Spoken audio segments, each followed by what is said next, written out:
বাংলাদেশের মধ্যে tourist spot বা দর্শনীয় যতগুলো জায়গা আছে তার মধ্যে এই জায়গাটি অন্যতম। অসাধারণ নান্দনিক সৌন্দর্যমণ্ডিত এই জায়গাটিতে প্রতি বছর হাজার হাজার পর্যটক ঘুরতে আসেন। পাবনার পাকশিয়া, কুষ্টিয়ার ভেড়ামারার মিলিত হবার এই স্থানটির নাম হচ্ছে পদ্মা নদীর হার্ডিঞ্জ ব্রিজ পয়েন্ট। এখানটায় এক জায়গায় দাঁড়িয়ে দেখা যায় দেশের বেশ কয়েকটি বিখ্যাত আর গুরুত্বপূর্ণ স্থাপনা। এর মধ্যে রয়েছে রূপপুর পারমাণবিক বিদ্যুৎ কেন্দ্র, বাংলাদেশে পদ্মা নদীর উপর নির্মিত প্রথম সড়ক সেতু যেটির নাম হচ্ছে লালন শাহ সেতু। এখানে আরো রয়েছে ব্রিটিশ আমলে নির্মিত হার্ডিঞ্জ ব্রিজ। যে হার্ডিঞ্জ ব্রিজ রেল সেতুটিকে নিয়ে এখন পর্যন্ত জনমনে কৌতূহলের শেষ নেই।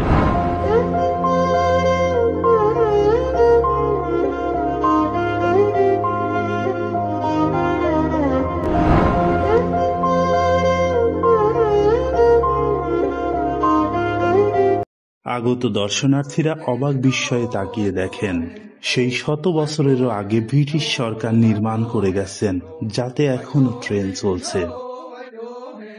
সেই সাথে এখান থেকে উপভোগ করা যায় উজান থেকে নেমে আসা খরস্রোতা পদ্মা নদীর দুর্দান্ত এক সৌন্দর্য।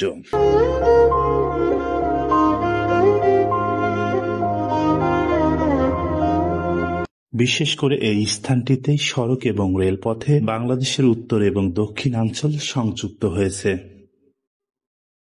দক্ষিণের খুলনা, যশোর, ফরিদপুর আর কুষ্টিয়ার গাড়িগুলা এই পথ দিয়েই পাবনা, নাটোর, রাজশাহী, রংপুরে যাতায়াত করে থাকে।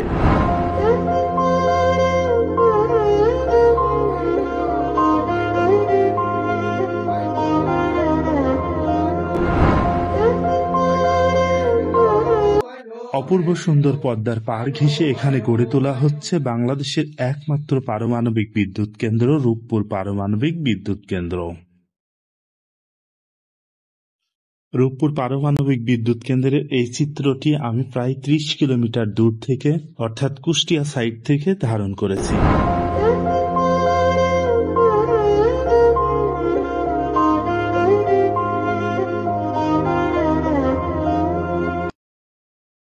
পদ্মা পাড়ে আস্তে আস্তে মাথা উঁচু করে দাঁড়াতে থাকা পারমাণবিক বিদ্যুৎ কেন্দ্রের এই কুলিং টাওয়ারগুলো বহু দূর থেকে দেখা যায়।